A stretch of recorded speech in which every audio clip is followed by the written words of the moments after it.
Manaya manisaka tsangany zo fototra fa azo ampifidy ny vaovao ahafahany mifidy ampiaverana izay eto amin'ny fitoerana safidy. Ny volavolan-dalàna mikasika ny fanitsena lalam-panorenana dia tsy mbola ampahafantarina pahabe maso hatramin'izao andro iray mialoha ny daty fanombohan'ny fampelezan-kevitra.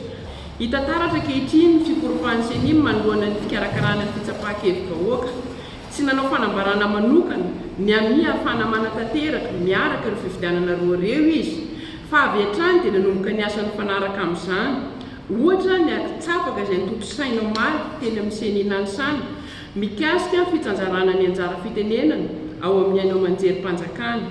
Zavatra hita izany dia maromaro ireo singa izay efa natao teo amin'ny fifidianana teo aloha nefa tsy narahana amin'ity fitsapan-kevim-bahoaka ity. Ny zavatra resanay dia hoe ny saim-bahoaka no azo antoka fa hikorotana.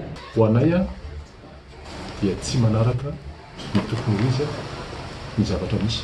Raha atao teny tsotra, mandeha alohan'ny omby ny sarety.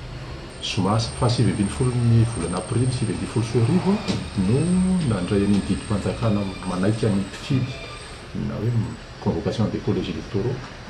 Iny ny filohan'ny repoblika tao anatin'ny filakevitry ny minisitra omaly fa 4 volana aprily dia nanao fanambarana ny filohan'ny repoblika. Dia tao anatin'ny fanambarana tao amin'ny filohan'ny repoblika mbola haka ny hevitry ny RCC zareo. Tokony naka ny hevitry ny RCC vao nanao an'iny didim-panjakana iny.